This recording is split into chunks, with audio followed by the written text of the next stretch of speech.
What's up, everybody? Welcome to P.S. I Love You, XOXO, Episode 5. I'm one of your hosts, Greg Miller, alongside the Pride of Long Island, Colin Moriarty. It's good to be here with you today. That microphone's nuts and bolts aren't to your specifications. No, it's not. I'll tell you what. Last night I was watching Soul Man and 30 for 30 about... I'm just obsessed with looking at Stop looking at the monitor! Just shut it off. I don't need to see it. I do, though. We need to see it. Because you look back there, what if it dies? You know how... It's distracting. It's all this moving stuff, and I'm obsessed with looking at the clock. No, we're never switching seats. So I was watching Soul Man, right? And it's a 30 for 30 about the rise of the basketball shoe industry. It's really fascinating. It's on Netflix. People can watch it. And I went and brought my leg up to scratch it and pulled my leg last night during Soul Man. Yeah, when I was in bed. Sure. And then this morning I dropped the soap, and I went and crouched to pick it up, and I threw out something in my back. That kind of hurts right now, so I'm a little whacked out. This is what your more early whacked 30s out than are usual. Like. Your early 30s, these are them. Yeah, this is the rest of your life. It's a thing, and but otherwise I'm fine. I'm in a great shape, and everything's good. Okay, good. Yeah, I'm ready to go. Except for all the muscles that are falling apart as you go. It really hurt. The leg thing really hurt. I thought I tore my ACL or something. The worst is when you don't drink enough water, and then you get that cramp in your leg. You go one of those Charlie horses in your legs. I don't drink very. You drink more than enough water. So I don't know. I don't know if you. I don't know. I don't know where it all goes, because I get dehydrated like nobody's business still. On the airplanes, I'll come off with headaches. I gotta make a point to drink a lot of water those times. I think it might be that I just carry a lot of water around with me.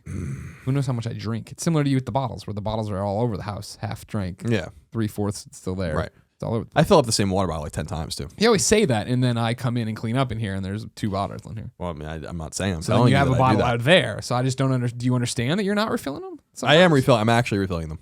They're all. But what about when I'm throwing them away then? Well, then they're throwing away. It doesn't mean that they weren't refilled before you threw them away. I mean, But I'm saying, why would there be 2 or 3 open if you're refilling them every time? I don't know. Seems like you just keep this guy with you. You're assuming that I don't have multiple bottles that are all being refilled.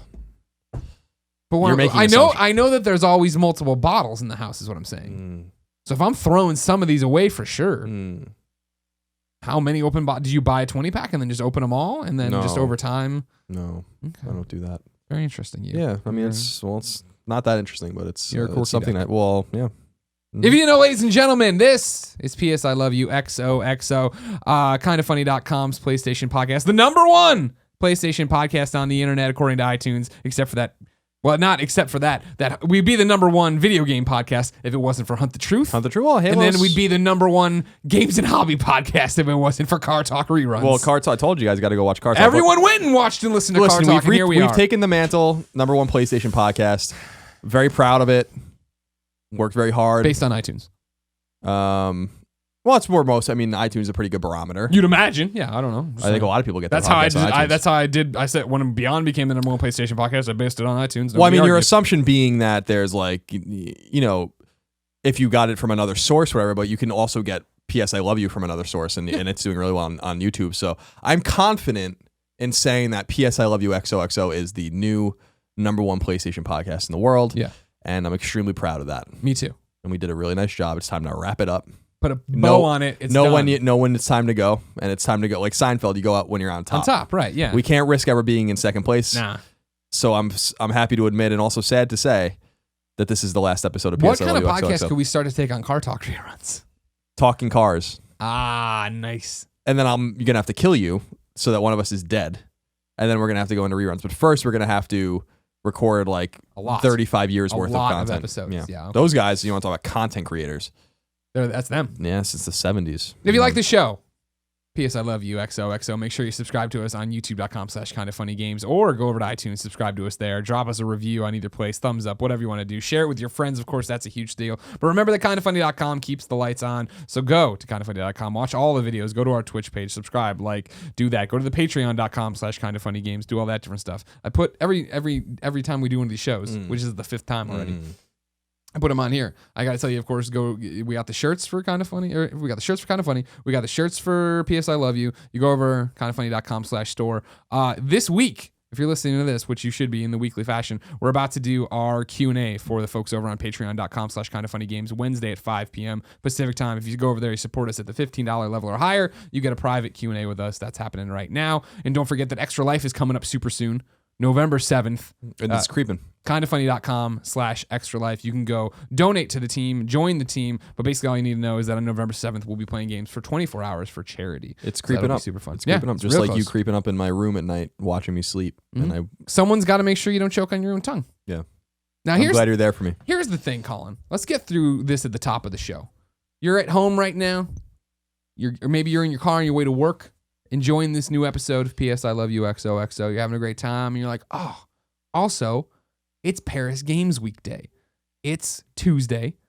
This show comes out at 9 a.m. We know that Paris Games Week, they're doing the press conference. I can't wait to hear what they're going to say. We don't know what we're going to say about Paris Games Week yet. We, of course, record this in advance. We end our Mondays recording it, so you get it hot and fresh on Tuesdays. Now, normally you'd say, oh, shucks, they're stupid. They're not going to talk about it this week. It'll be old by the time they get to it next week. We are stupid. Okay, that's fine. They're stupid for that decision. Right. We're stupid for a million other decisions. What we're excited to tell you is that P.S. I Love You, XOXO, episode 6 will be out in mere hours. 3 to 4 to 5 hours when you're listening. If you're listening to this right when it's hot off the press. I'm sure they are. People probably forgot about the Paris Games Week conference and were listening to it rather than watching. Now, I want to say that even though you persuaded me to do it this way, that my initial idea when I emailed around and was talking to Tim was that I wanted to do this show on Monday as we're doing it right now, put it up on Tuesday, episode 5, and then say nothing about Paris Games Week. Yeah. And just make it seem like we were going to go a whole week without a Paris Games Week podcast, and then just magically another episode appeared later that day. Sure. I liked that idea a lot, but you wanted to communicate more directly. I kind of wanted to be a little bit almost mean about it, but not mean, but like in a way where it's like, because I knew people would complain, and then I wanted to ignore everything until the new podcast went up and be like, we had a plan all along. You should have been more patient. Sure. We should. The problem is though that people think about it like in terms of sex. Your girlfriend's going out of town. What's sex?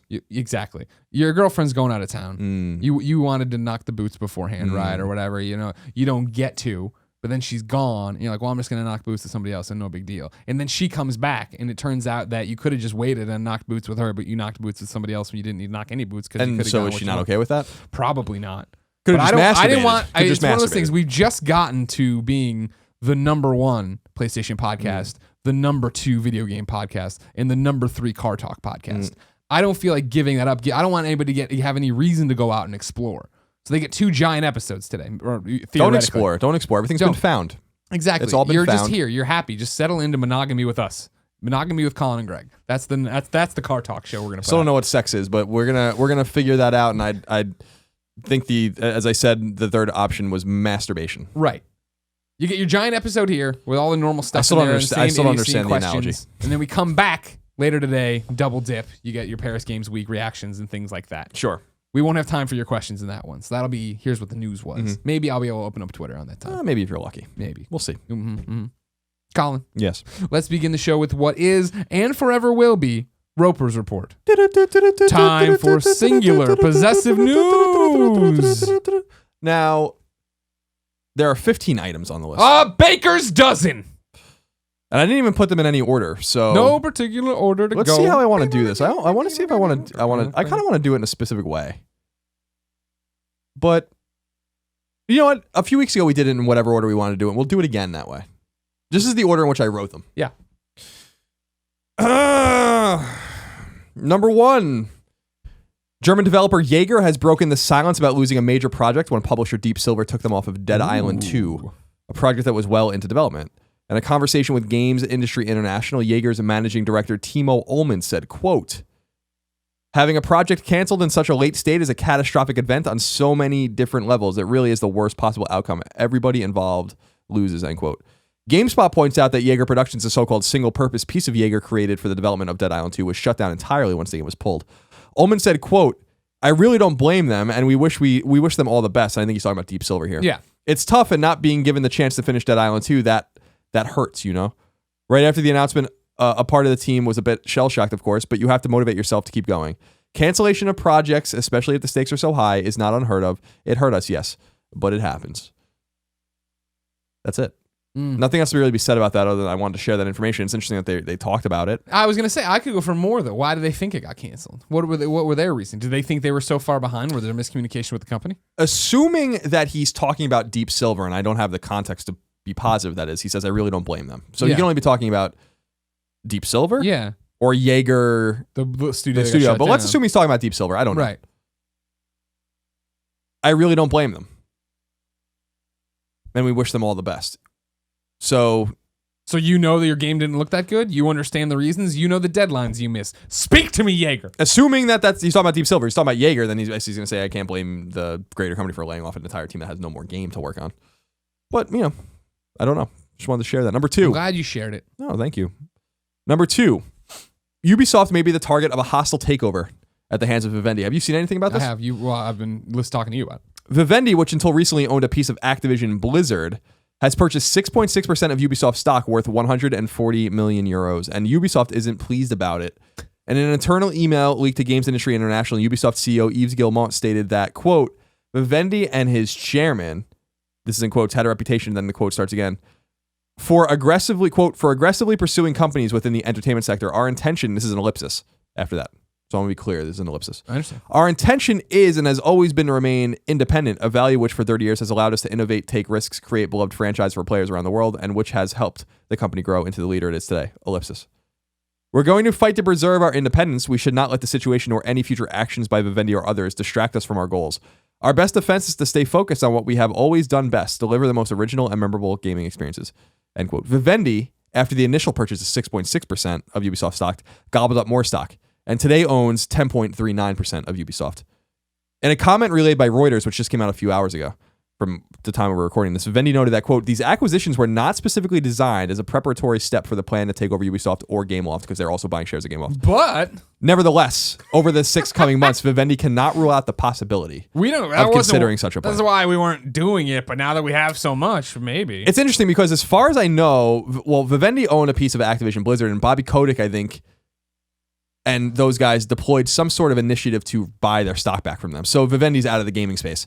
Now Vivendi wants back in the gaming space, and they're going after a company that I think probably even has a brighter future than Activision, and that's Ubisoft. Yeah. And by a brighter future, I mean that I think Ubisoft is in a better position to have more properties that are going to do better in the next 5 to 10 years than Activision, which I think has a Call of Duty, which is plateauing. And I'm really interested to see if it's going to stall out and start going down. And then they have Skylanders, which has a lot of competition. And they have Destiny, which is huge. Yep. But they also released, they're releasing these kind of subpar Platinum games. They released Tony Hawk, so it's not all rosy for them. Plus, they're not going to be able to make their Marvel games anymore and all that kind of stuff. Their Spider-Man games. Hostile takeovers are a fact of business, and they're fascinating to me.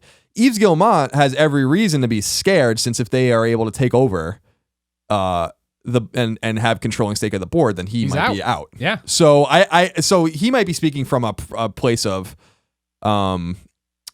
personal kind of protecting himself and he wants to protect his company, power. his people, and like the network or the leadership team they've built. But that's an assumption. They only have 10% of the stock right now, which is a lot of stock. I mean, that gives them power. Yeah. Whether I'm interested in more. Where are they getting this stock from? Who are they like poaching and picking off? Because you're not going to go on the market and buy 10% of a company. You need to be able to identify people that own big shares of the company and start picking them off. And that seems to be lost. I've not read deeply about it, but I'm interested in like who is collaborating with them in order to like get more and more shares, and if it will go up and up, because it seemed like they were unswayed after they owned 6.6% of the stock as of the time Yves Guillemot released a statement, and then went on and bought 4% more of the stock, 3.8% more stock, and now own a tenth of the company. So scary. This is what happens when you're public. If you go watch the movie Batman Begins, there's a subplot of this where this happens. It teaches you a lot. I assume that's what they watched over at Vivendi before they went out and started doing this. Indeed. You didn't get the memo? That's one of the most fascinating stories I've heard in a long time. I'm interested to see where that goes. Yeah.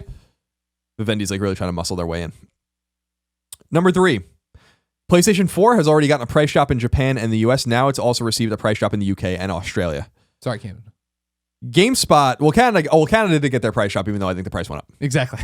But that's inflation. Yeah. GameSpot reports that the PS4 will now cost Australian dollars, $479.95 Australian dollars, down from $549.95 Australian dollars. So that's a savings of $70. Meanwhile, Eurogamer has confirmed that the PS4 in the UK will now cost £299, so £300. So go get them. Make sure you're checking the prices, double check. This is what I've been reading. I don't know if this is true at every retailer. Also for other territories that do not speak English, Western Europe and South America. I don't know what's going on with your consoles. Sorry. Number 4, Square Enix has every intention of going back to its well of IP to revitalize and make new again old and forgotten franchises. Square Enix's annual report, as noted by Polygon, outlines a so-called, quote, way forward, end quote, to, quote, revitalize existing IP, end quote. Square Enix intends on taking, quote, IP developed for earlier generations of game consoles and recreate it for the latest consoles, quote, end quote. An emphasis, unfortunately, has been placed on smart devices, though consoles are also mentioned. Square wants to do this in order to, quote, relish reliving past experiences with a freshness that only the latest in technology can provide, end quote. This is all, again, comes from Polygon. Polygon does note that this has already been happening with Final Fantasy VII now being remade for PS4 and PC, and also Dragon Quest games, Final Fantasy games being put on Android and iOS to mixed reviews, some weird art, some weird translation issues. Not a huge surprise. I'm just kind of curious. The bouncer's back. Well, I like the bouncer. Now I'm curious what. Because a lot of people shit on the bouncer. I think the bouncer's fine, especially early in that PS2 era. That's the thing with those kind of lens on it. I remember playing it and being like, "All right, this isn't for me," but I understand it. I would have taken anything at that point. Exactly. We were all fucking desperate as hell. Also, shout out. Today is our recording, 15th anniversary of the PlayStation. All right, well, we're gonna get there. So why don't you just relax and? I just wanted to give a shout out. Just relax, because you just ruined. Now there's only 14 items on the list. Well, I think it's still news. You got to talk about it. You get there. You got a quote? Did you get a quote from it? No, Did you call up Jack Trenton and get a quote? Jackie? No, I didn't call him. Should have. He loved me, Jack Trenton, but best interviewer he ever had. He said. Yeah, that's what he told me. Yeah. Of course, he had to steal my thunder with that, just like he had to steal my thunder with the Hulk Hogan video that I did, which was awesome. I'm sorry. Until you had to do a better Hulk Hogan video. That's just how it goes. You build a better mousetrap. What do you want me to do? Do you want me to go out there and shit the bed with the Hulk Hogan thing? Now, what about this? It just turns out he's a racist, so we don't have to worry about him. Both those interviews I heard IGN deleted both of them. Did they? No, God, no. I thought maybe Hulk Hogan's in a little bit of trouble, I didn't know. Hulk Hogan. Can you imagine? Pear runs into the office one day. He's like, "All right, guys, this Hulk Hogan situation. Delete all Hulk Hogan content." Guess that's what they do with the WWE, though, isn't it? Number 5. If you're looking forward to playing Tony Hawk's Pro Skater 5 on PlayStation 3 for some reason, you may be waiting a while. It appears the last-gen version of the game, already released on current-gen platforms like PS4, is delayed. Activision released a statement to Eurogamer that stated the following, quote, "We are working closely with our developers to address the issues identified by our community. Our development resources are fully focused on fixes and content updates for PS4 and Xbox One. So we've decided to delay the release of Tony Hawk's Pro Skater 5 on PS3 and Xbox 360. We will update the community when we have more specific information about a release date for PS3 and Xbox 360. End quote. And then I just put here, it says the game's got to be canceled at this point. Never coming. It's over. Give it up. Why bother? Yeah. Yeah, just give it up. Game's a complete mess. This is an interesting one. I'm curious what you think of this one. All right. Number 6. The Until Dawn DLC and VR rumors simply will not end. Oh, geez. Though the next rumor is a little more compelling than most. A report on Destructoid claims that not only is Until Dawn getting DLC, but it's already in market testing. It's purportedly called Rush of Blood and may be a first-person on-rails shooter that will work with PlayStation VR. The description of the game, according to Destructoid's source, is as follows, quote, "Well, you get transported around inside a minecart. It's very literally an on-rails experience. There are a few scattered jump scares as you'd expect, but I played the same 20-minute section twice, once with DualShock 4, once with dual move controllers." Okay. So I'm hoping that full DLC is a lot more padded out. I didn't see which character I was playing as. I'm not sure if it's specified, but no names were mentioned at all. It starts off shooting targets in the snow, then moves towards a house, and as you get deeper into the house, enemies start appearing. I believe they were Wendigos, which were the enemies in Until Dawn. Spoilers. The frequently reused jump scare is the ghost from inside the house in Until Dawn, who you end up fighting for the final area I played. Upon killing the ghost, the game would crash every time. End quote. The reason this piece of information is tantalizing is because something PlayStation Lifestyle pointed out from an interview they conducted with developer Supermassive's executive producer Pete Samuels. He said in their interview in part, quote, "PlayStation VR cropped up in conversations a few times during development, but no, we don't expect that there'll be an addition of Until Dawn's story to be playable in VR anytime soon. Not unless somebody has a sudden rush of blood." End quote. And I looked at that when I read that quote a few weeks ago. I was like, what? Yeah. And we talked about that. Yeah. And the DLC is reportedly called Rush of Blood. Very interesting, Pete Samuels. How's that strike you? I think it's real. But do you want it to be real? No. Thank you. Definitely not. Let me go right to the questions. Of course, if you want to be part of the show, ladies and gentlemen, kindoffunny.com/PSQ. Of course, PS I love you, XOXO, but PSQ, Q for questions. That's where Matt Hargett went and said, peppered across the interviews with Sony and studios have been specific mentions or allusions to Move, Wonderbook, and plain PSN titles being used as internal demonstrations for PlayStation VR. Then he goes through a whole bunch of ones that he's seen: Walking with Dinosaurs, Africa, Mod Nation Racers. Jesus. What games would you like to see brought to PlayStation VR? Now, this goes back to what I'm always saying here. None. No, this is terrible. Don't do this. You are like, hey, what was that great game we loved? Until Dawn. Right. Put everybody in a minecart and have them shoot a ghost as they go. It reminds me of like Dead Space Extraction or something like that. And or like, the Resident Evil games on Wii. I think that's going to be the biggest thing they got to overcome with PlayStation VR, and they need to look at PlayStation Move for, like PlayStation Move and BioShock Infinite. For anti-inspiration? For inspiration of like, let's not do that. Let's not take games people already love or know and understand how to play and put them in there. Now, what's interesting is, of course, there's been the volume stuff. The volume PlayStation VR business. Is that on there too? It is just in the last piece, but you can talk about it more. That's going to happen now. There's going to be a volume VR deal. The Coda. Like, exactly. And we don't know anything really about it in terms of it, but it's like, okay, that's still a new enough property and different. And like, you could kind of see being in first person, being that guy, right? Where you like see the guy, you get down, crouch around the walls or whatever. That I give a pass to. That's its own thing. Okay, whatever. But I do like, the games that were being listed here by Matt, like Datura, Africa, Mod Nation Racers, iPad, Pain. Man, he's a big PlayStation. I mean, I'm not making fun of him either. There's a big PlayStation fan because he's pulling out some fucking obscure PS exclusives. And I haven't heard what he's talking about here. Is like he's Africa. Referencing that these random PlayStation titles have been used as. I did play Datura in VR. I haven't played it. I've only been playing the new experiences they put on your face. What the fuck was it? I may be misremembering this, and what I might have played was a very early form of Morpheus.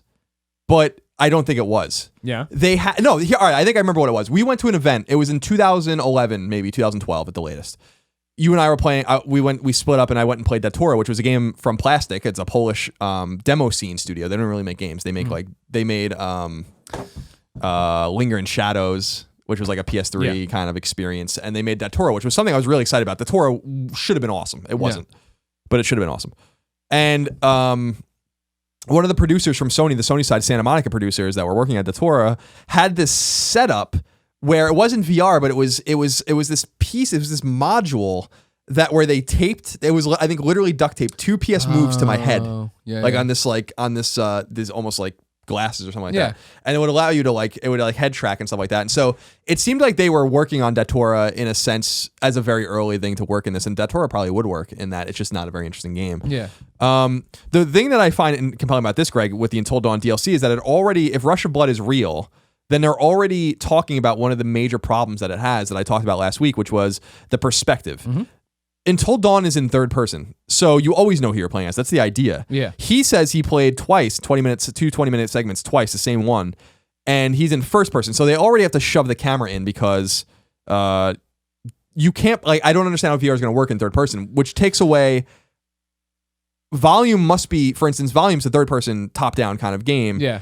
They must have swung the camera down and out to put you into perspective of him, which might be possible in that engine. Yeah.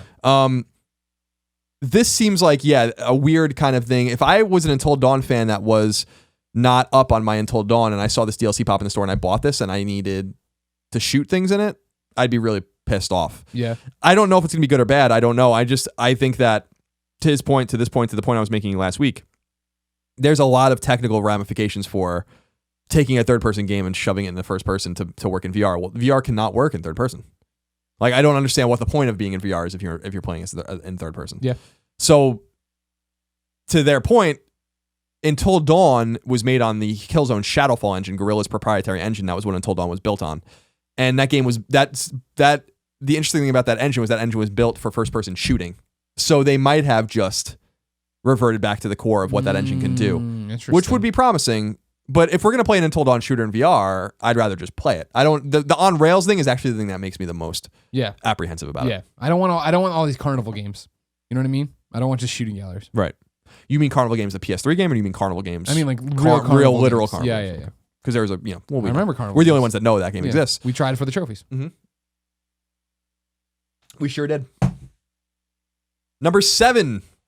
Sony has released sorry, I'm going to start again because I'm having a fucking stroke. It's okay, don't worry. Number 7, Sony has released an at least partial list of developers and games that will appear at PlayStation Experience in December. Gotcha. A list of confirmed developers and publishers include Square Enix, EA, Devolver Digital, CCP, Idea Factory, Maximum Games, Double Fine, 2K, Ubisoft, Bungie, Capcom, Activision, Armature, 505 Games, Treyarch, WB Games, Bandai Namco, Wargaming, and Disney.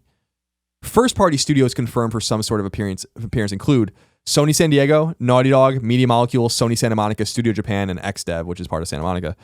I won't go into the games because a lot of them are indie games you've never heard of, but a full list can be found at PlayStation Blog if you want to go over there. Where you at, Bend? Saying Bend is going to be there is too obvious. I know. They'll be there, although I'm still holding out hope that they're going to be at Paris Games Week, but I don't think so. I thought it would be most interesting for us to go through the first parties to see what they will have there, because I don't think it's actually going to be above and beyond what you'd think it would be. Sony San Diego is going to have Kill Strain and Drawn to Death. Yeah. Naughty Dog will have Uncharted. Media Molecule will have Dreams. Sony Santa Monica. Now, what they XDev and Sony Santa Monica are put up separately. This was the major, what I looked at as a canary in the coal mine. Yeah. Because XDev and Santa Monica are usually talked about as one, even though there's XDev presence in Japan and XDev presence in the UK. The XDev output at Santa Monica has been the most prolific by far. That indicates to me that we might see Santa Monica's game. That'd be awesome. Although I don't know. Know. It might not be time considering the cancellation. They had to start again. So who knows? Yeah. And then Studio Japan, you have to assume will be there with something like Gravity Rush. Or Knack 2, which I know you've been dying for. I'm telling you right now, Knack 2 is a fucking thing and it's coming out. I'm telling you it is. And you know it, and I know it, and everyone knows it. All right? It's not time for Knack 2 yet. It's never time for Knack 2, but it's going to be time for Knack 2 when it is not, in fact, time for Knack 2. You understand what I'm saying? Yeah, I do. Okay. I don't think PSX this year, Knack 2. They have that Knack engine, man, and gotta get it going. I played Knack. I played Knack for a few hours, and it froze literally 10 times, I think. I was like, fuck this game. But I was playing it for trophies like a moron. Yeah. I also realized that I never got my Killzone Shadowfall trophies, and I might want to go back and play it again. Oh, were you playing on D-Book? Yeah. It's a good game. Very good game. Yeah. Number 8. You didn't platinum it, though, right? You want to just play through it one more time? Yeah, just the campaign. Okay. I like the campaign. It was fun. Shadowfall's a fun game. Number 8. This is an interesting one, too. Okay, good. I'm glad there's 2. I don't think you know about this one yet. Okay, good. Sony has been distributing a survey around to some of its players, as reported by NeoGAF user Saint of Killers. This invite-only survey shared by the user asks players what features are most important to them should they be added. Players can choose as many as they want or no choices, and there are 13 choices in total. The choices are notifications when friends come online, PS1 classics, PS2 classics, folders, appear offline mode, hide or remove items from library, like demos. Yeah. Delete items from your library, which is dangerous. Yeah, why would you want to do that? That's silly. Filtering options in games library, which is really needs to happen. Especially on Vita, it's like a fucking mess. Download avatars on PS4. Custom backgrounds. Store wishlist. Increase maximum number of people in a party. And of course, changing PSN IDs. It's worth noting, as I wrote here to myself, it's worth noting that the store wishlist has already been implemented. So I wonder when this even happened. I believe that Saint of Killers on NeoGAF got this today, but I don't, or recently in the last few days, but I don't. You don't know when marketing kicked it out. Yeah, because that happened already. Yeah. And again, Tidix, our friend Tidix, who may or may not have inside information, I don't know, claims that the PSN ID change is happening at PSX. So there's more to this, though. There's another window. It says, it also asks gamers, and this is interesting, to identify a window of time when they think System Software 4.0, which will be the next update, big update, will be available. And the windows are from the end of this year all the way to 2017. That's just, I think, like, hey, user, what do you think? When do you think the next big update would come? I think that's just they're interested in. They're not looking for like advice. They're just like, oh no, I don't think they're looking for advice either. But it's just a bad question to ask because it doesn't really matter what we think. You know, it'll happen when it happens. Yeah. And as we've seen with the PSN IDs, it really doesn't matter how much we bitch about something. They're not going to do it. They better I'm telling you, I'm going to have a fucking meltdown at PSX. Will you stand up and yell? Shuhei! If they announce it, I'll stand up and yell. You know, you'll cheer. Yeah, it's about time. You know? Yeah, I hear you. You think they'll reference you? I feel bad for the bad PSN name people that send us their shit, man. Do you want this one right now? No, let's save it. I don't want to get into it right now. I like it when the show's, variety spices. All right, well, Mrs. let's do it. Dash. Let's do it right now. Ladies and gentlemen, there's a Right segment here on PS I Love You XOXO called PSN's Worst Name of the Week. This is where you go to kindoffunny.com/forums. You go into the PS I Love You forums and you leave a bad name you've seen, just like Bald Wombat did. My dude. My dude, Bald Wombat. He says, so I'm playing Destiny, and I pop into the tower to decode some engrams, and standing in front of me at the Cryptarch is Vag Violator 69. Please, Shuhei, let us change our names. Vag Violator 69. I'd be interested to see, you know what? You know, look up his trophies? Yeah, because I just want to see how long you can possibly get away with that name. Like, You I can would get away love forever. No one's checking that. Vag Violator. None of those things are bad on their own. It's just when they're put 69. together. Like the Joker. It's just VAG Violator 69? Yeah. Vag Violator 69 has been updated and is in the queue. Here we go. All right, so I have a lifetime PSN profiles thing here. There we go. Vag Violator. Yes, Vag Violator 69. Has had this since at least... It seems like he has had this since PS4 launched. Okay. Because his first game was DCUO, which he has no trophies in. Oh, you son of a bitch, Vag Violator. I thought we were And Zen bros. Pinball 2 has no trophies, but they're both on PS4. And Battlefield 4 is the first one he pinged a trophy on. And that's from January 30th, 2014. What level is he in trophies? He's level 5. He has 139 bronze, 24 silver, no gold, no platinum. So he doesn't care about trophies. You're gross. And it doesn't seem like he really plays anything very deeply. What's his Destiny? What are his Destiny trophies like? He has 50% of the Destiny trophies. Okay. So it seems like a game. That's his game. He's also played Persona 4 Gold, and he has a Vita. Okay. He played Metal Gear Solid 3 on Vita, Tales of Hearts R on Vita. Okay, Vag Violator, you're 69. He seems like he likes Rogue Legacy. It doesn't seem like he gets into games too deeply, though, because he seems like he tries things and jumps out. Mm-hmm. Maybe he's an Xbot. Maybe he's just coming over here for, toying it out. So, some of those games. For some Vag Violating 69? So yeah, he's getting the PS Plus games, and he's doing that stuff because he's playing the Destiny. Yeah, teaches him. Okay. So he's had that name for almost 2 years. Well There's done. no way to track it. Attaboys can't be out there looking for combinations of Vag Looking for Vag Violators. Number 9. EA has released a metric shit ton of data derived from its Star Wars Battlefront beta. More than 9.5 million players tried the beta across all available consoles, making it EA's biggest beta ever, which we already knew. What we didn't know is that 1.6 billion minutes were played, enough time to watch the original trilogy 4.2 million times.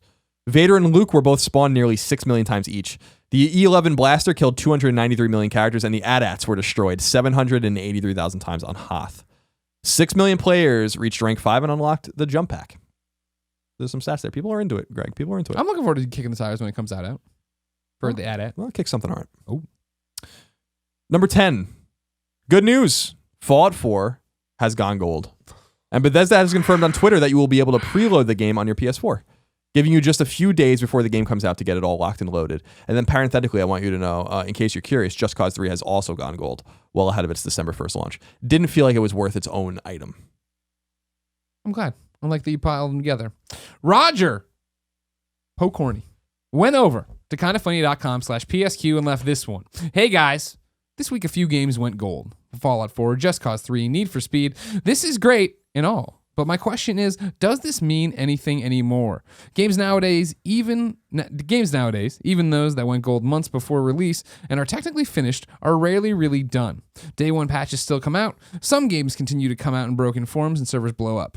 I'm not saying that these games in particular are going to suffer from the same fate, but I just was wondering if going gold is an important milestone if games still use day one patches and are broken without them. I mean, going gold used to mean games were done and ready to be played, but now that's not really the case. Love you all, Roger. Yeah, Roger's right on. Roger's smart and he knows.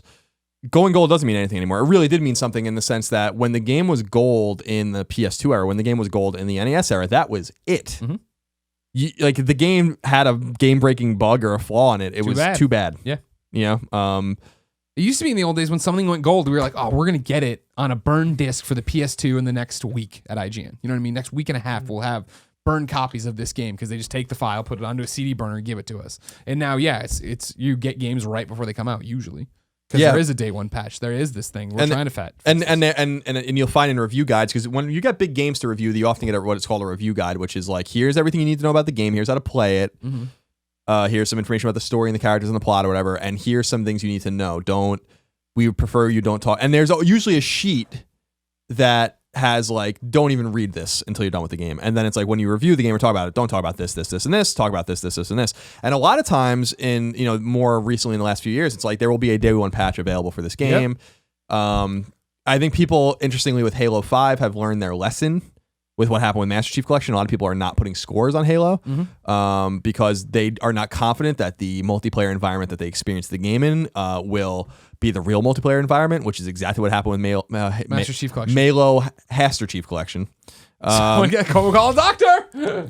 And so it's interesting. He's right. The day one patch thing is unfortunate. I've talked to developer friends about this, and they have interesting things to say about it, though. And I would like to get one of them on the show at some point to give context of why this is. Yeah. Because there's interesting answers. It's similar to, we think we have it all figured out, right? Even though we don't make games or whatever. At least, I've been in this industry a long time. You've been in this industry a long time. I have a pretty good idea of how things go and how things work. I've never worked on a game, I've never made a game, but I understand what goes into making games. It's very hard. Yeah. But at the end of the day, you still kind of take a step back and you're like, no excuses. Finish the game. Yeah. And it's not that easy. And it reminds me of what Aaron Greenberg, when he was on the Gamescast last week, who's Xbox's marketing manager. It was a great podcast. Gave us a lot of insight. It was a very Xbox-centric podcast. And I know this is a PlayStation show, but I bring it up to say that he had a great point about Fallout 4 and Tomb Raider coming out on the same day, which I had never thought about. And sometimes you have to, and because I was confident, I was like, this is all fucked up. You could have done something about this. And his argument was, no, we couldn't have, because the week before is Call of Duty, the week after is Battlefront. Choose your poison. Yeah, you know what I mean? They weren't going to get the game done before, a week or two before we could have launched. And by the time you go into December and January and February, it's just, the game's done. So he's like, we chose, he didn't, not an exact quote, but basically we chose our poison. Yeah. And that was great context about something I didn't understand. Sure. And so I think that there's a lot we don't understand about patching. And I'd like to get some developers on here to talk about the mentality behind going gold, version 1.0 of the game, and how there is no such thing as a version 1.0 of any game anymore. Who was the guy we were just talking about on Colin Rigger Live today? That Mo Yang. They just delayed their game, right? And one of the things 4 days before it's supposed to come out. And one of the things they cite though is patches and how complicated that all is, right? Because there is approvals, you have to get it through on consoles. Somebody has to do it, approve it. You have to charge money for that. So you figure, and printing the discs, getting it out, doing all that stuff. If you did, wait, put the disc out, whatever, you start printing the disc weeks later or whatever, maybe that does screw up the timeline of, now we found this and we're not going to be able to get a patch ready for day one. Right. To hit a day one patch, but there's a whole different lead up to. I'll be the first to admit it's more complicated than we often boil it down to. And I often boil it down that way. So I really would, to your point with Mo Yang, to our point with whoever, with what Aaron was saying and everything, like we need some more context. I'd like to get that context from both sides. Number 11. The development of Uncharted 4: Thief's End may have been as rocky as we sometimes think it's been. Oh. In a conversation with IGN, actor Alan Tudyk, and I think that's how you say his name, it's either Tudyk or Tudyk. You know him. Firefly dude. Alan Tudyk, I'm going to say Tudyk, who is in a series called Con Man with Nolan North, who's of course Nathan Drake, talked about his own experience working on Uncharted 4. He says this, quote, I worked on Uncharted, the one that has not come out yet. I was doing a role on that. Really, I hadn't seen Nolan since he and I had recorded it years before. I liked it. They fired, and then he lets out a sigh. I left, I quit, and then he laughs. So I didn't like it. I mean, I left because they decided to go a different way with it. And so when they did that, when they changed leadership, it made my contract null and void. And I was able to take that opportunity to walk away, which was great because I got the experience of doing it. I made some friends, not with Naughty Dog, but I made some friends with the people that left. Todd Stashwick was in it, was in that as well, who is in Con Man. And he did the same thing I did, which was, we're going to leave now. Y'all are making some weird changes. We're going to leave. Sorry, Nolan, we left you. We just walked away. We abandoned him. End quote. And he's, of course, being facetious at the end. Yeah. What do you make of this? There's so much I can't wait to hear the whole drama surrounding Uncharted 4. Yeah. And I don't know, Greg, if it's because it is just it's going to be so awesome, no doubt. Yeah.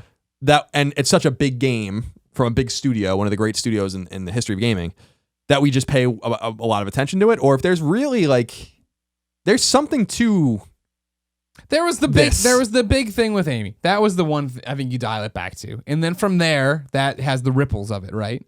But it seems like it even affected like the actors. Well, sure, but I mean that isn't surprising at all because like you know how close Todd and Amy were. Like they tweet to each other all the time. They're at brunch. They're taking photos. Like that one was obvious, and I think he's helping out with Star Wars. Don't quote me on that, but I think right. Yeah, so there's some Star Wars connection between him and Amy familiar. too. And so like that goes, and then these somebody like Alan who comes on who is friends with these different people. He's in that same boat. I'd love to know.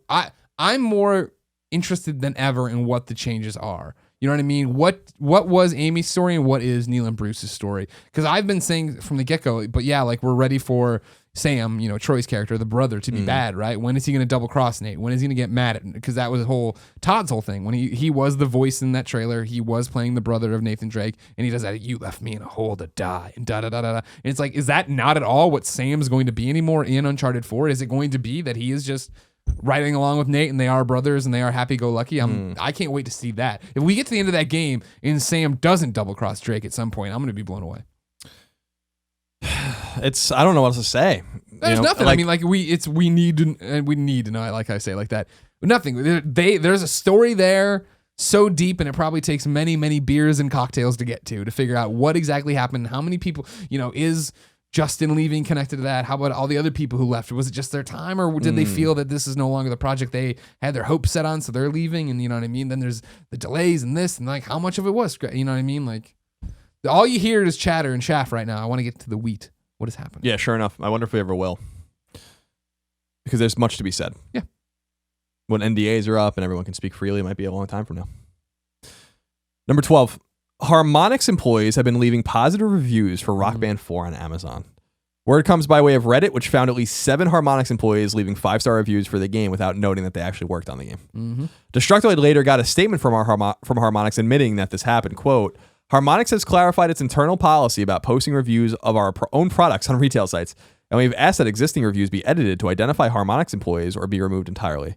While we believe the reviews posted by a few employees were sincere and without ill intentions, as a studio, we don't believe these are appropriate actions.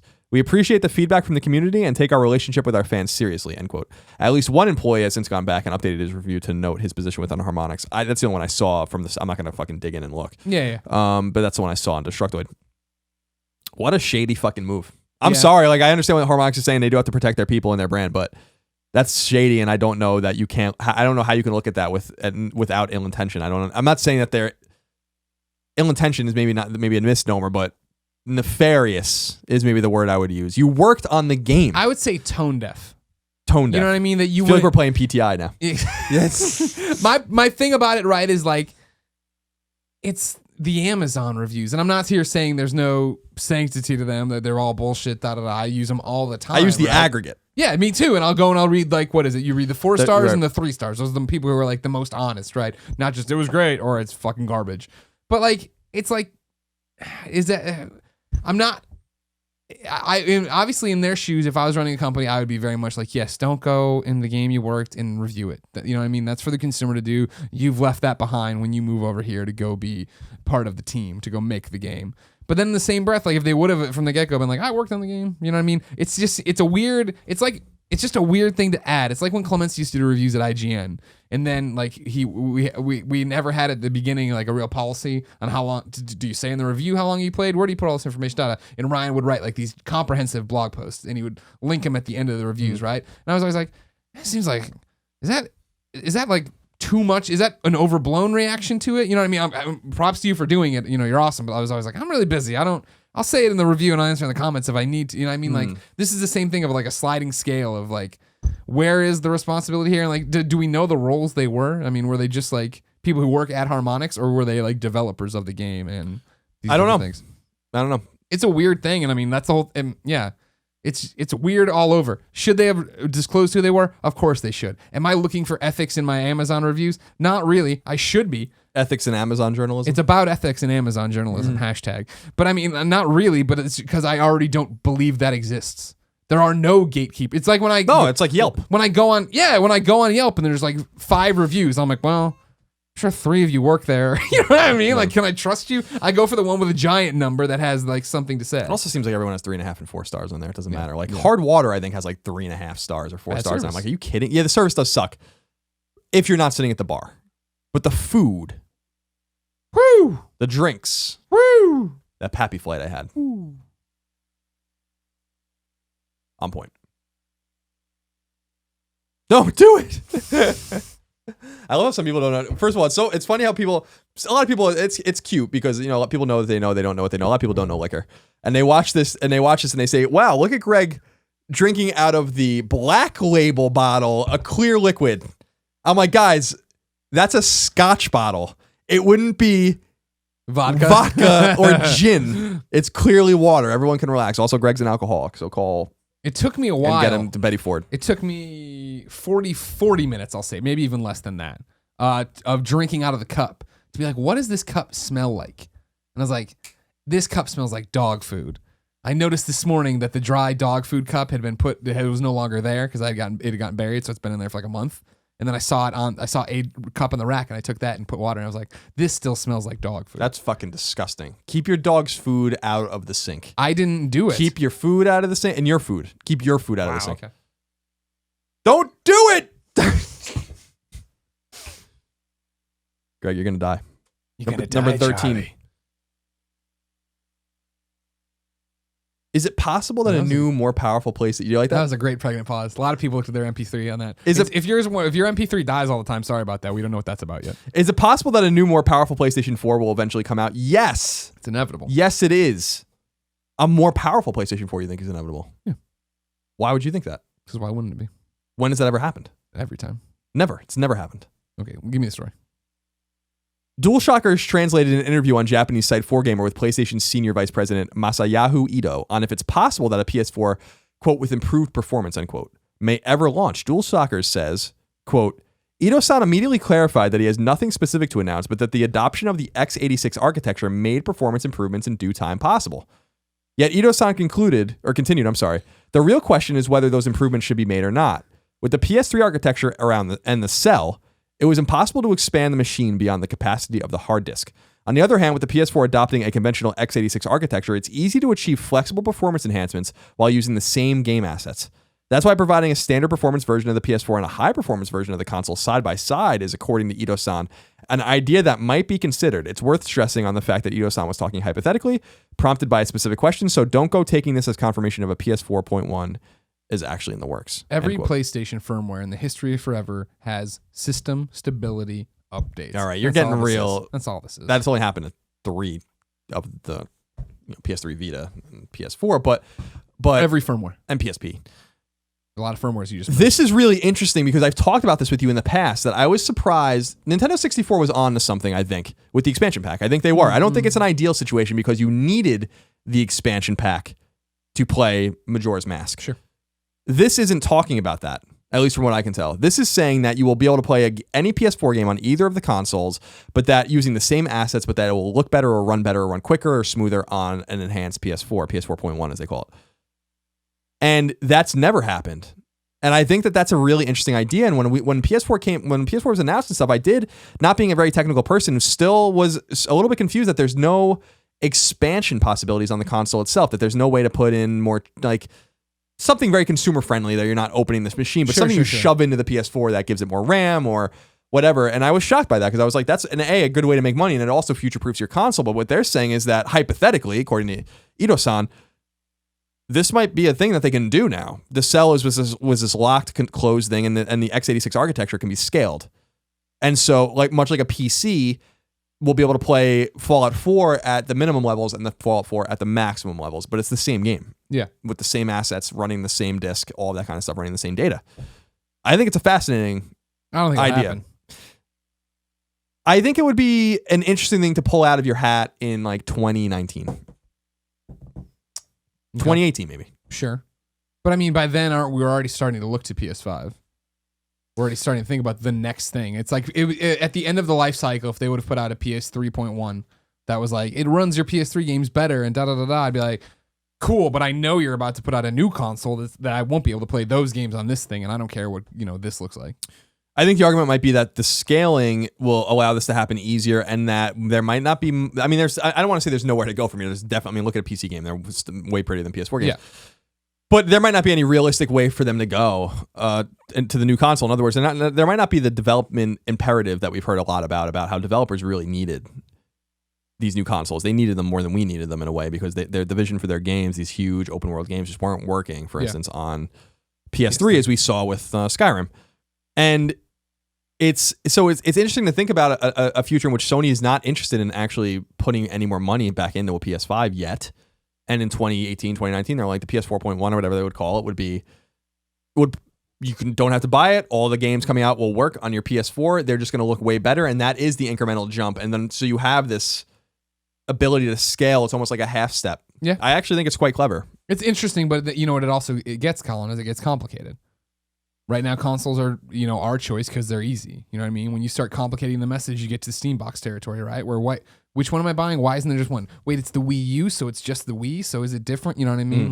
Yeah, that's fair enough. I still think that if you could just put the disc into both systems and not have to do anything, there's no sliders, nothing like that. It's just this one runs this. Your loading times are 15% better. Your game is sharper looking. The internet works a little bit better, like all that kind of stuff, and you just don't do anything. Yeah, might be easy enough. But I agree, it could be complicated. Number 14 was what you already ruined. Happy 15th birthday in America, PlayStation 2. On October 26, 2000, 15 years ago to the day this podcast is being recorded, PS2 launched in the United States. And what a glorious day it was. And we talked about it on Colin and Greg Live today. I remember it very well. You remember it very well. We both got it the day it came out. Oh, yes. And it makes me a little sad almost, like that was 15 years ago. I was thinking about it today when we were done with Colin and Greg Live, and I was tweeting about I'm going to stream WWE tonight, right? Or whatever. And it's like 15 years ago, I was in high school and I just brought this thing home, and now like our jobs are all this, all wrapped up in that. You know what I mean? Even when I wanted to write about games, I didn't expect it to be like this. It's weird. What's weird too is what has happened in PlayStation since then. We've had PSP and PS3 and PS Vita and PS4 all in that 15-year cycle since PS2 came out. Not to mention PS2 dominated most of the half of that time between then and now. I've said in the past, and we can talk more about it later in another podcast or whatever. PS2, my least favorite piece of PlayStation hardware. But I think it's because you like the other ones so much? Or I loved GameCube. Xbox was fun. I thought you were talking about contemporaries.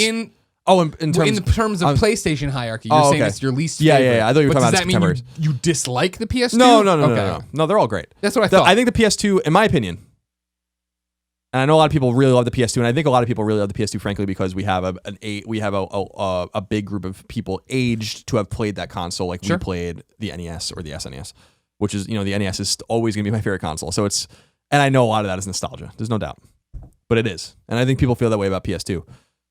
I think PS2 has the weakest library of all of the PlayStation consoles. PS4 has not been written yet. That's why I don't write it off. Yeah. I think even for me, Vita's lineup, having PS1 classics and then the PSP catalog and then Vita games is an awesome thing. So I think that you think that's a better library? Yeah, in my opinion, That's true. PS2, I suffered during the PS2 era a lot because the JRPGs that I really liked playing on the PS1 era, and the PS1 had the best role-playing games library pound for pound of anyone. I know a lot of people think SNES is better. I don't agree. PS2 started to really fuck with a lot of things. Final Fantasy X is a good example that really turned me off from Final Fantasy. Things started kind of getting more action RPG. That's not to say I don't like action RPGs. But they weren't what you were looking for. Yeah, exactly. Like I loved Brave Fencer Musashi on PS1 and stuff like that. So it's an Alundra and these action RPGs. So it's not to say I don't like those kinds of games, but it wasn't exactly what I was looking for. What I started getting in the PS2 era that I really liked was games like Onimusha, these pre-rendered backgrounds and these beautiful kind of creepy games.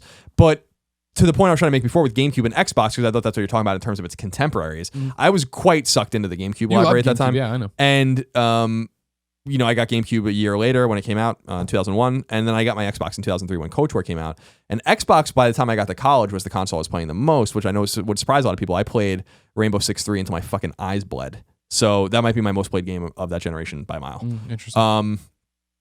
I actually just adored that game. So PS2 to me, I just think a lot of it comes down to the fact that I wasn't focused on PS2. Things came and went that I didn't play. I played as much as I could. And of course, great games came out on the console, like the Grand Theft Auto games, Manhunt, et cetera and so on. Like these great, Rockstar games especially. But I just, I don't know. I just don't like the PS2 that much compared to PS1. I wonder if PS3. it is, that you just didn't get dropped into it as much. You know what I mean? Because like for me, like I would say probably it's got to be up there for me, but it was a coming of age thing. You know what I mean? Like I was talking about today, that, 15 years ago today was this is the first big purchase I ever made on my own. You know what I mean? I had a summer job for it. I saved up. I bought DVDs ahead of time and shit like that. But like, PS1 I bought way super, super late. Like I was, just an N64 person. And then at the very end when the N64 was like dead, I traded it in, bought a PS1, bought some games with it, played, had a great time. But that was like, I would say, maybe a year and a half, maybe a year before the PS2 was coming out. And that really is what like lit the fire. Like, oh, this PlayStation people, they know what they got going. They got some good stuff. And so PS2 is the one where I bought, and that was my system. And I went to college, in that same year. So I bought it, 2000, graduated in 01, went to Mizzou. And you came there, and that still, it was rare to find people with PS2s. So like I had people over all the time. We were playing Grand Theft Auto and tossing the controller around, Metal Gear, all these different things. And I think for me, it's that library speaks to me because it had so many games that I loved, right? With Metal Gear, with like you're saying, with all the Rockstar stuff, wrestling. I mean, when fucking SmackDown Just Bring It came out, like our college dorm room floor, that's all we played. And like that was such a huge deal. And it goes on. I mean, God of War, all these other, Twisted Metal. There's so many things. I hear you. I understand. But it's probably the same reason that I don't have much love for PS1. Just in the fact of like I had it and I played Metal Gear on it and I played other stuff, you know what I mean? Like there's PS1 to me is a very, very, very special console. Up there, NES, SNES, PS1, PS3 are probably like the pantheon of I think PS3 is like extraordinarily good too. Criminally underrated console that people finally came around to when it was a little late. We don't really need you anymore. Where were you? Where were you Johnny when Come Lately's Where were you when Haze came out? Where were you when Super Rub-a-Dub was the thing to play? Sir. When you're trying to convince yourself you didn't need Rumble, you loved 6-axis. I'll never. I've told this before, but I'll just never forget those early controllers, how bad they were, and how I just destroyed a controller. What is this? Is this just a shell? Is there anything inside it? When I was playing Heavenly Sword at IGN, I destroyed a 6-axis controller. Yeah. By like I died or something, and I just slammed my controller, and it was done. It was done. Good times. 15, and finally some new game announcements, release dates, and more. As we always end the Ropers Report with. Multiplayer, physics-based tower building game Tricky Towers will be coming to PlayStation 4. Our friend Mike Bithel's game, as we mentioned, Volume, is coming to PlayStation VR in the form of an expansion called Coda. We don't know what the nature of that is. Still waiting for the Vita version. I wrote in all capital letters. Still waiting. Still waiting for the Vita version. You know who else we've been letting off the hook I was thinking about today in the shower? Supergiant. Where the fuck is Bastion on Vita? Getting tired of these fucking clowns. Those clowns, Greg Kasavin and Mike Bithell. Side-scroller Super Rude Bear is coming to PlayStation 4. Music game Super Beat Sonic is coming to Vita on November 10th. Helldivers' new expansion Democracy Strikes Back is now live. Game of Thrones Episode 6, The Ice Dragon, is launching on November 17th on PS3 and PS4. God, that still hasn't ended? And publisher Idea Factory revealed that Mega Dimension Neptunia 7 on PS4 and Trillion God of Destruction on Vita, along with an unannounced game, will be at PSX. So that's basically all the news for this episode. Nice.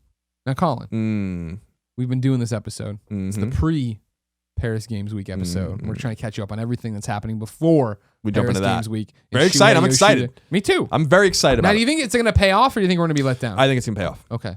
Shuhei told us on episode 2 of PS I Love You XOXO that treat it like it's a Gamescom press conference. The Gamescom press conferences are good. A lot of games are announced at those. Okay. Good point. I think Quantic, we'll know. People are not going to be able to listen to this until after it already happened, but Quantic Dreams game's got to be there, right? You have to assume it's got to be there. You hope it's there. It's got to be there. Yeah. And then what a lost opportunity. Yeah. They've been quiet for a long time. Yeah. But before we look to the future in Paris Games Week, let's look to the present. If I wanted to know what came out this week to the mom and grop shops, where do I go? The upcoming list of PlayStation 3, PlayStation 4, PlayStation Vita, and PSP software. Wow. At first I thought you were just fucking up the title, but you're telling me that's the kind of games we got this week. Coming to PlayStation consoles by whoever the hell. Kind of funny co-founders. Yeah. The following games will be available on, well, you'll find out on digital services at least. Number 1, Alien Isolation: The Collection comes to PS4 digitally. It says contains the full game and 7 packs of additional content. Discover the true meaning of fear in Alien Isolation, a survival horror set in an atmosphere of constant dread and mortal danger. You gonna play it? I'd like to. That's one of the games that I'd like to play, but I don't. You don't think it'll actually happen? I hear you on that one. Arcade Archives Ninja Kid 2. Ninja Kid has a hyphen in between it, by the way. Okay. PS4 digital. Ninja Kid 2 is an action game that was released by UPL in 1987. Ninja-kun has new actions and weapons and plans to overthrow Ashura. Expect lots of excitement and the thrill of even harder challenges. Good. All right, good. I like harder challenges. Darksiders 2, the definitive edition. This comes out retail and digitally on the 30th, so this is a Friday release. Another one of these Friday releases. Become the terrifying force which everything fears but nothing can escape. Awakened by the end of days, Death, the most feared of the legendary four horsemen, embarks on a quest to redeem his brother's name. I always thought the most fearsome four horsemen member was Ric Flair. That's enough. Divinity Original Sin Enhanced Edition comes to PS4 digitally and at retail. Released to overwhelming critical acclaim, Larian Studios' RPG Divinity Original Sin returns with a host of new and enhanced content. The cooperative adventure receives a console makeover with a new intuitive UI and dynamic split screen for co-op, as well as plethora of new content quests, combat styles, locations, and more. Mega Coin Squad comes to PS4 digitally. Brought to you by Big Pixel Studios and Adult Swim Games, Mega Coin Squad features fast-paced and explosive on-the-couch combat. Take on your friends in 1 to 4 player matches spanning multiple worlds and game modes. I'm interested in this one because it says take on your friends in 1 to 4 player matches. Well, I'm not going to be taking on my friends if I'm playing on 1 to 4. Well, no, you might be. 2 to 4. Because you got no friends. That's true. I don't have any friends. And women hate me. Minecraft Story Mode Season Pass Disc, PS4 and PS3, retail only. As Jesse, you'll embark on a perilous adventure across the overworld, through the nether, to the end and beyond. You and your friends revere the legendary Order of the Stone, warrior, redstone engineer, griefer, architect, slayers of the Ender Dragon. That's just a series of nouns. And I don't It made sense to me. No, I don't think that means anything. I know Minecraft. MX vs. ATV Supercross Encore comes to PS4 digital and retail. This shit still happened, huh? I guess so. Rip, jump, and scrub your way to victory across across more than 35 tracks in this vastly extended version. Only the Encore edition features the brand new Rhythm Racing mode, extra outdoor nationals tracks, and exclusive waypoint races in open world maps. I have a good feeling about this one. Okay. River City Super Sports Challenge All-Star Special comes to PS3 digitally on the 28th. Okay. So that's a Wednesday release. Ryo High School's student council president, Toto, arranges an athletic meetup to make up for the trouble caused by the ex-student council president, Yamada. But in reality, it is intended to show off the power of Ryo High School. What the fuck does that mean? Ryo High School's student council president, Toto, arranges an athletic meetup to make up for the trouble caused by the ex-student council president, Yamada. But in reality, it is intended to show off the power of Ryo High School. He's got to just show the dominance of Ryo High School, man. I understand. Tecmo's Deception Invitation to Darkness, a PS1 classic, available digitally. Okay. Making a deal with Satan at the moment of your death, you're given command of the Castle of the Damned and must steal the souls of invaders to resurrect him. Trails in the Sky second chapter comes to PSP digitally on the 29th. So this is a Thursday release? And it'll be playable on Vita. Okay. But no trophies. Lame. There's no write-up for it. All I know is that there's a story behind this port. Jason Schreier was saying that there was like a lot of drama to get this port out. Okay. And he's writing about it, and we'll find out soon. Look for a scene from Kotaku. Finally, WWE 2K16 comes to PS4 and PS3 digitally and at retail. Get in the ring and raise some hell with WWE 2K16. The undisputed champion of wrestling games returns with the biggest roster in WWE games history. And We that's got a it. Let's Play up on youtube.com/kindoffunnygames. Go watch it there. Or go watch my Twitch archive. Unless I died during the second half of the show and didn't stream it at night because I'm dead. Then you can just watch the Let's Play. That's it. Okay. Colin, are you ready for Tots? Topic of the show. Tots. We've been bringing some heady issues to the table recently. Over at kindoffunny.com/PSQ, where you can leave your questions. The informationist left a question for us that I think we could expand on, and then we'll get to the rest of the reader mail and everything else. But I thought this was a good one, and I like the idea of talking this out. Okay. Because I don't want you you can give me your knee jerk, but I think a case can be made. Which is the better game, The Last of Us or Red Dead Redemption? I think That's it? Yeah. I'm sorry, that's it? I'm on the microphone. That's it. Which is the better game? Yeah. The Last of Us or Red Dead Redemption? And the answer is obviously The Last of Us. Yeah, I agree. Hands down. Red Dead's a great game, though. Right. See, and that's the thing, is why I did the same thing you did. I read this question, I was like, Last of Us. And then I thought about it more in terms of games and what's happening and how, and I thought there's a case to be made for Red Dead, even though I won't vote for it. And I wanted your opinion on it. We'll make the case. The case, of course, is that Red Dead's awesome, as we just said. Right. The mechanics are great. They are. You have so much to do in it. The open world, wandering around. You know what I mean? It's interesting comparing it to Last of Us, right? And the fact that Last of Us is linear narrative. This is where we're going. This is what we're doing, right? Whereas Red Dead there's a narrative there. And whereas in GTA, right, I always feel like the narrative of GTA and the openness of GTA sometimes, they're a conflict, right? Of like they jerk. they're rubbing I punched a table over the weekend in Nashville, so I didn't want to grind. Oh, they're like this. They're conflicting. Okay. They're rubbing up against each other. Okay, I thought they were going like this. No, they're not jerking each other off. Okay.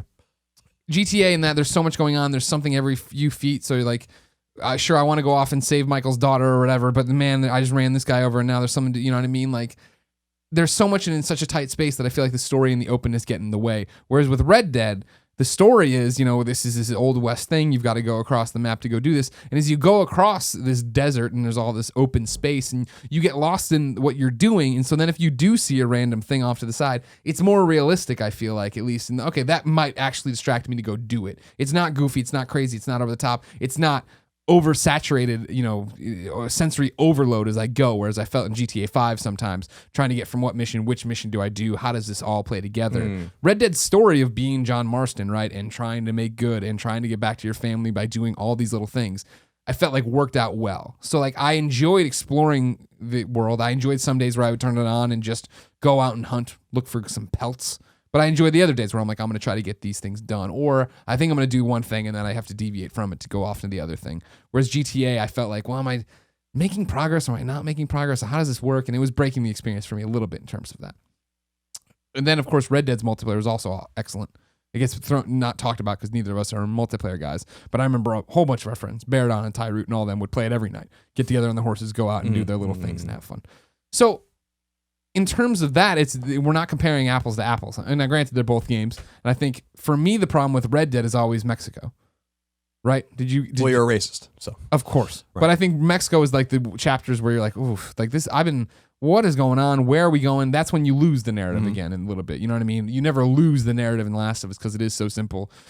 Protect this girl, get her to the point. That's the end of the game. You know what I mean? Yeah, I think that I haven't played Red Dead in a long time, but I think that the things that Red Dead does really well are things that The Last of Us does better. So the environment, right? The Red Dead is an open world. It's a Rockstar game. It's an open world game. Yeah. And it looks beautiful and it's fun to explore and stuff. But the aesthetic and kind of the allure of Red Dead 2 was just it wasn't that it was open world. It was the nature of the open world. It was interesting and diverse and fun to be in, and harrowing to be in. And I think that the harrowing nature of The Last of Us, even though it is a linear game with no open world component to it at all, is even better at that. So like when you compare environments, I think The Last of Us wins. I think the characters, John Marston's a great character. He's a great character, and there's a lot of really fantastic surrounding cast in that game as well. And I also think that it ends on a really sad note, which so does The Last of Us. But I think The Last of Us's characters are better. So, and I think the gameplay in The Last of Us is a little underrated. I understand that there's some wonkiness with cover. I understand that Ellie is a little immersion she breaks the immersion because she runs in front of people and stuff like that. But as we've talked about in the past, do you want to just have this 20-minute plan you've been conducting blown up because you cannot control this AI character? Yeah. Like, you have to kind of get over that. That's a design. That's an intentional design thing, and I think that they made the right choice on that. I think the combat in Red Dead was a huge step in the right direction from Grand Theft Auto 4, which is really rough to play when you're not in a car. And then they perfected that even more with Grand Theft Auto 5. But I think the gameplay is better than The Last of Us. So I think just because The Last of Us is better than a game and The Last of Us is better than almost any game doesn't mean that other great games aren't great too. Sure. I think that the Red Dead's a fantastic game, and I'm excited to see the sequel, where really it's the third game in the series, Red Dead Revolver being the first one. But and I'll play it, and I'm sure it's gonna be great. I'm sure they're working on it. I'm probably in San Diego. Of course, they better be. God damn it, everybody wants another one. But I don't think it holds a candle to The Last of Us in terms of what The Last of Us does best. But they're different games. And see, that's the problem, is because the environments. Sure, I think the environments are more interesting than The Last of Us, but I think that's kind of like it's open world, right? Like that's the problem. It's different. It's very different. Exactly. There's so many different things happening there. I guess the one thing the Red Dead has going for it a little bit is the fact that as John Marston, and this is one of those things I think I can get through without spoiling the end of The Last of Us, right? That I found to be the craziest. The ending of The Last of Us, right? I always talk about the fact that like I'm waiting for the button prompts to pop up, right? Of like for me to make my choice, and it turns out I can't. I'm playing Neil and Bruce's story. This is they're telling me something. You know what I mean? There's no at the end. Now the path splits and you get to choose what you want to do, right? So like you're on this ride of what's going to happen and who Joel and Ellie are. That's a story they're telling you.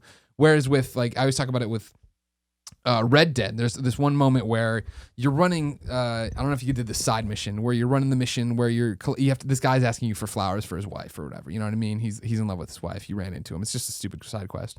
You eventually get him, give him to him. He's like, oh, thanks. And you like walk into his house and he gives him to him, and he has a mummified corpse of his wife there, and he puts him down. He's just like completely bonkers, right? And he's just like, and it's like it's not scary and it's not funny, it's sad. You know what I mean? At least for me, this is all me reading into the situation, right? So I go in there, he talks to her, he thanks me, I get the money or the XP or whatever the hell you get for, I don't even remember in Red Dead missions anymore, probably both those things.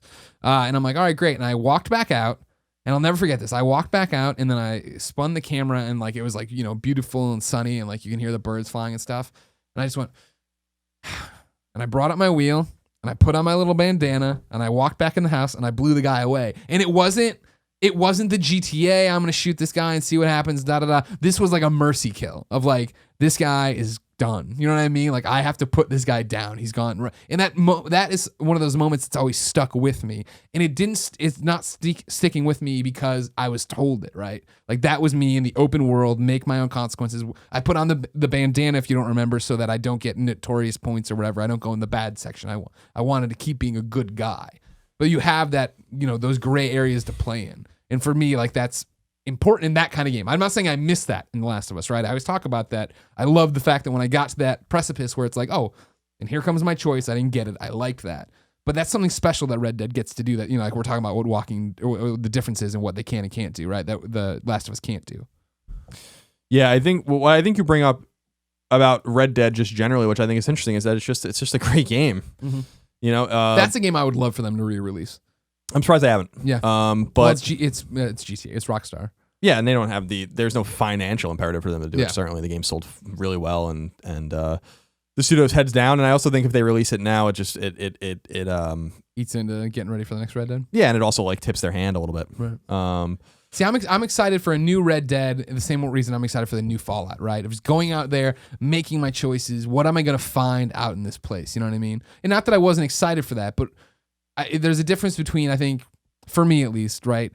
Discovery versus exploring, where I'm discovering all the stuff in the open world and quests and locations. And Last of Us, it was like, what is happening with this Ishmael story? You know what I mean? I'm going to explore every corner. I'm going to get every bandage. I'm going to get every bottle and rag and everything else I need to make this awesome thing. Yeah. Well, Last of Us is great too. Last of Us is amazing.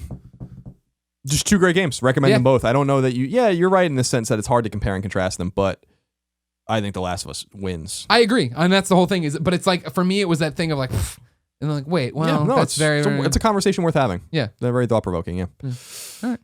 Well, thank you. The Informationist. I always think I'm going to screw that name up because it's a weird name. It is a weird name. It is a weird name. Colin, let's do reader mail. Okay. Mail call. Maelstrom. Male pattern baldness. Mail order bride. Mailman. I'm going to give you choices. Okay. Of course, ladies and gentlemen, we need you to be part of the show. Go to kindafunny.com/PSQ. Leave your questions, comments, and concerns. So here comes some of your choices, all right? I'm going to do that one because I know you won't pick it, so I'll get to that one later. We'll do it now. Okay, fine. Do it now. First question comes from Perducci, maybe. Perducci. No, it's Ducci, right? Perducci. Yeah. Perducci says, I usually try to immerse myself in the game I'm currently playing, but there are some games that I've found can be enjoyed while listening to your podcast. Recent games like Rogue Legacy, Xenodrifter, and Destiny have provided me with plenty of time to combine gaming with the podcast time. Are there any games that you like to play while listening to a show or podcast, or give you a chance to talk on the phone, chat with your friends or parents or so on and such? This is Perducci. He says, P.S. I love you, even though I graduated from Kansas and Greg likely hates me. I don't hate you. I'm just sorry for the life choices He's you were disappointed forced in into you. make. I'm disappointed in you, and I hope that like the kid you and your sister had turn out okay. So now you don't listen to podcasts, period. Really? No, I listen to a lot of music, but I don't listen to podcasts. But do you? So then let's start there. Do you ever put on music when you're listening? Oh yeah, a lot. Okay. I think what came to mind for me immediately, and I think a lot of JRPG fans excuse me, I have hiccups. I'm burping. I'm just burping. Hiccup constantly. and a burp. Yeah. It's awful. It's an awful thing. That burrito's coming back to get you. I'm glad we got him though. Me too. Pound it out. Oh, we will. We're gonna pound it there, and I'm gonna pound you later. JRPG fans can relate to the grind, and so during story missions where I'm in a dungeon the first time, or in a town, or talking to people, I'll be listening. But when I'm spending 2 or 3 hours because I need X amount of money, or I want to level up my characters to a certain level, whatever, that's like mind numbing shit. Yeah. And that's when I listen to. So is the go-to I'll listen to music? politics, or I'll listen to music, or I'll listen to a political show. Or, Yeah. Because I guess it's a little disingenuous for me to say I don't listen to a podcast. I don't. Mm-hmm. But I do listen to PTI and Around the Horn on iTunes like almost Sure. every day. And those are shows encapsulated in a podcast form. And I do listen to a shit ton of political stuff, usually with like real clear politics or Mediaite or something like that, where they have, they're like, here's all the shit people said today in video format, like 3, 4, 5 minute clips, like 10 of them. I watch those like every day. Yeah. So I am consuming that sort of media. I just don't go and seek out like anything. I'd rather Sure. read I hear than listen to podcasts. I mean, for me, when this question popped up and I read it, I immediately jumped back to, if you remember when I not when I first moved in, but when you're still doing Washington's Beard, right? You guys would do Washington's Beard, and I would come out and be in the middle of. I remember grinding out in Skyrim to do the exploit to get my stealth up, and then fucking Kingdoms of Amalur Reckoning out there playing that nonstop. And that story was just such nonsense that I had it on mute, and I would listen to you guys' podcasts, but then I would be listening to This American Life. Nowadays when I do DC Universe stuff or something, for me it's the giant, like you're talking about, it's grindy stuff. It's the giant open world RPG somehow, and that's what Fallout I'm super stoked about it again, where it's eventually going to get down to cross the wasteland and kill this guy and bring me back these things. Like, okay, cool. And I'm going to put on Death, Sex, and Money. I'm going to put on American Life. I'm going to put on, I'm going to play all these shows that I love, and The Moth, and really haven't listened to a lot lately because I've been playing so many games that are, like Metal Gear, like, right, I need to hear, or at least I want to hear where people are going to be and what's happening and be like, aware of my surroundings. Whereas in those games, Fallout and stuff, I'm just going to be able to roam around and kill everything and do whatever the hell I want. Oh my God, I can't wait. It's going to get lost. I can't wait. Yeah. I can't. I've been looking at PSN profiles and XO phase every day, waiting for the trophies to pop. Yeah. I can't wait. Yeah. It's going to be great. I just can't wait. I don't know what else to say about that. All right, now you get your picks. You ready? Okay. Rewards for earning platinum trophies, Vita memory cards, or Tails. Vita memory cards. Apology writes in and says, "Hi guys. Hello. Do you think they will ever make 128 gigabytes or more Vita memory card? No. Ever bring the 64 gigabyte officially to the North America at a lower price, I hope? Or should I just stop waiting, bite the bullet, and import? XOXO apology." I'm a little surprised that the 64 gig hasn't come out here yet. You could import it. I'm not sure that they have any intentions of bringing that over. I don't think either of those things are going to happen. Yeah, I definitely don't think there's going to be a 128 gigabyte Yeah, no way. card. They'd probably charge $8,000 for it. So yeah, no. Apology sends a lot of questions in though, so I feel bad that the other two were cut off. So let's talk about Tails real quick, especially because you're a Tails expert as well. Yes, I am. Thank you very much. I have good news. This is the Daily Double. Is it him too? No. Oh, I was going to say. No. It's 2 Tails questions. There's 2 Tails questions here. Spec Tech says, "Hey, Colin and Greg. My question kind of goes along with Colin's future thoughts on Tales of Hysteria. How similar do you think the stories in Tales games are? When this point was brought up in the past, I started thinking about it more, and I kind of find it true." He's asking you how similar are the stories. They're pretty similar. Yeah. JRPG tropes are almost unescapable in Japanese role-playing games. So you're going to have the hero and, like a very archetypical story, for instance, the young man, maybe he has amnesia. Yeah, of course he has amnesia. He meets a cute girl who can actually hold her own. She's from a village. Maybe the village needs help. Then the apocalypse is coming and you have to save everyone else. And suddenly you meet a mysterious man and is he your friend or foe? Yeah, and like he joins your party eventually, and like Vincent in Final Fantasy VII. So yeah, I mean, Tales games are all made by the same people, so I think that there's just a lot of inspiration for them. I'd like for some of the games to be different. I think that Exilia's story in particular was a little bit different, and the fact that you had like 2 different playable characters, I thought was pretty cool with like 2 different arcs through the game. but that was probably hard, and they didn't do that again. Zestiria is a different kind of game because it's very open. It's a very open world game compared to other Tales games. Have always been nonlinear, but they've not often introduced like a vast world map as opposed to dungeons that all connect to each other. So like an outdoor area connects to the town splits into two paths, and one goes to another outdoor area, another one goes to a cave and stuff like that. That's not the way it is anymore in Zestiria. So I think that it was more the format of the game that they changed up than the story. But to answer the question for people that have not played them, because I get this question a lot, the Tales games are not interconnected. Right, you story-wise. So you can jump into any one right? of them. As long as you're not playing a direct sequel of Tales of Destiny 2 or Exilia 2, I mean, you're going to be fine. Those games are connected, obviously. Okay. And then your Daily Double. Your next piece of Tales comes from Nixon's Paranoia. Hey, guys. First, loving this podcast so far. Thank My you. question is more for Colin.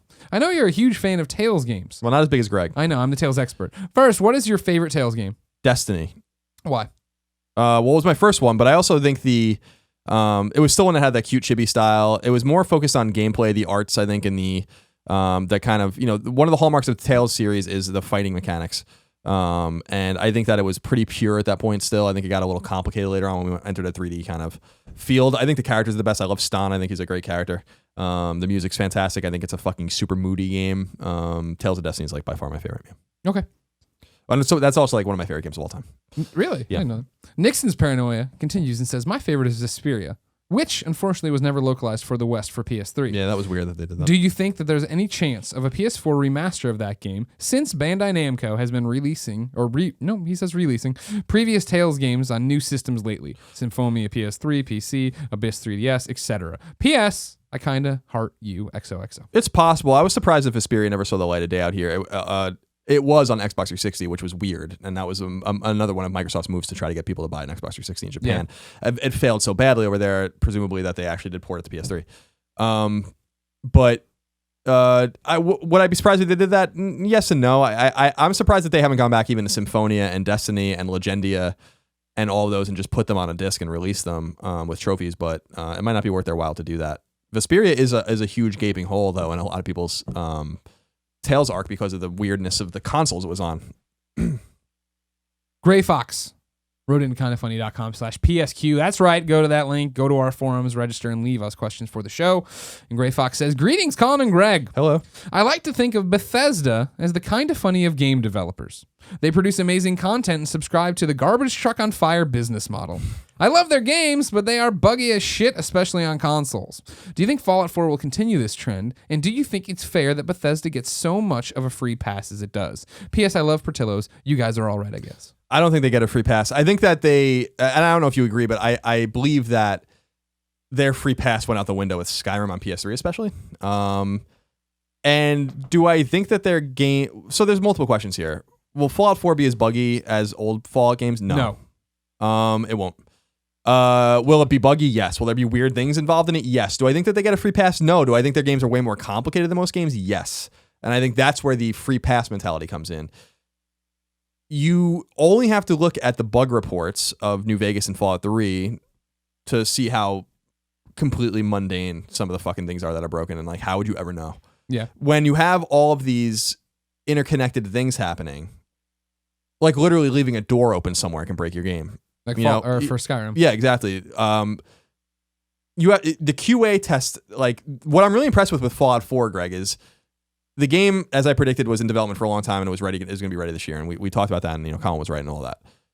But that's not the point. The point is that what I'm impressed with is that the game was feature complete by the time they announced it. Pretty much, it was done, and they've been polishing and all that kind of stuff, which was another prediction of mine. I was like, the game is probably done. Yeah. They had people in Bethesda presumably QAing that game for a long time. And so the first thing I'm impressed with is that people were playing this game and never said a fucking peep about it, probably because they would have been fucking ruined. Yeah. But beyond that, they play the game in ways that are... QAing a game is not easy. And it's hard enough to QA a linear game like The Last of Us, walking in every corner, just trying to break it. Imagine a situation where you have an open world, non-linear quest structure, things you don't even have to do, people you don't have to meet. You can kill everyone you encounter. You can drop all of your loot and run around naked. You can do whatever you want. Yeah. There is limitless permutations between everything. And the example I always use, as I used in the past, is with New Vegas. When I had the old cowboy hat, there's only 2 of them in the game. And if you wore an old cowboy hat, it went something along the lines, if you wore the old cowboy hat onto the Vegas Strip, that was it, yeah. Then you always had to wear it to the Strip. And you could conceivably break it or lose it, and there's only 2 of them game, and it permanently breaks the game, but no one encountered that. So they didn't fix it until there was a patch that fixed it. Yeah. And that's the kind of problems you deal with when your game spiders out into this butterfly effect, the likes of which few games, maybe no game, has ever really done before. I do think Fallout 4, in terms of its ambition, will probably be one of the most ambitious Western role-playing games we've ever seen, if not the most ambitious in terms of quest structure, the way the characters interact with each other, the way you interact with the world, your karma. There's a million things that can go wrong in those games. So the fact that they run it now, doing all these different things, yeah. Exactly. The fact, have I said this before, and I do give them the credit, although I don't want to give them a pass. I don't like giving developers passes, and I'm not giving them a pass. Anyone who listened to Podcast Beyond or was at IGN when Skyrim came to the PS3 knows that I gave them the antithesis of a fucking pass on that game. I really went at them for that game, and because I thought it was inexcusable that they released that game in that state. But it's amazing the game runs at all. Like right. that's the point I'm trying to make. And see, that's where I think the pass comes in, right? Because this is always the thing you're talking about. Vote with your wallets. And we talked about this, I think, last week on this show, right? And people had more questions about it, but we've already addressed it. Unlike why you're supporting Fallout 4, but we're mad at Skyrim, right, or whatever. And your argument last time was different franchises. Yeah, different franchises, and I've had good experiences with, like, I didn't play any more Skyrim. I never went back to it. That was me taking a stand against Skyrim. I was. I know you think it's another thing entirely. But it was kind of. That was the nail in the coffin, though. You had already taken a break from Skyrim. Yeah. And we're kind of over it. But you might have come back, and then that happened. You were done. Yeah, and I know that's, it seems like an unlikely story to you, but that was. No, it's not unlikely. The unlikely story is when you're like, I never was going to play it again. I'm never going to play this game till they fix it. Yeah, and they did fix it apparently, but I never did. Go exactly. Back to it. The point is that they did fix the game. There was some shadiness going on, in my opinion, with the way that there was some poor communication going on. Maybe not shadiness. I think it was poor communication. Poor communication. Yeah. It's not shady. It was just poor communication. They have it's a heavy lift for marketing and PR, and the developers putting the sheen on the game and stuff like that. That's complicated, but I'm excited about Fallout 4 because I fucking love Fallout, and I'll tell you what, Fallout 3 ran fine on PS3. So, it's the same team, different games, different franchise, and Skyrim for the development period might have been a little too ambitious for PS3. I mean, it was just based on that cell architecture, that split 256 megabyte architecture for running the game. I mean, it just wasn't enough. I think the thing is, again, it's why, and like I'm quoting the free pass, right? Because I don't think they get a free pass. I think you can look back. But the reason I think we, journalism, the echo chamber of video games, is more forgiving on it is the fact that, the games are so huge. And there's justifications to the problems they've run into. Is it an excuse? No. But the PS3 sucked. The PS3 sucked for what they were trying to do. And they're what were they going to do? They can't have Sony go in and change the inner workings. They can't, reallocate the RAM or whatever. They may have not wanted to release the game at all on the PS3, but I don't know if that was an option for them. It's just probably not an option. It would have been a really bad look for them. So, it's complicated. I hear what you're saying. Is there a little bit of hypocrisy? Maybe. Maybe.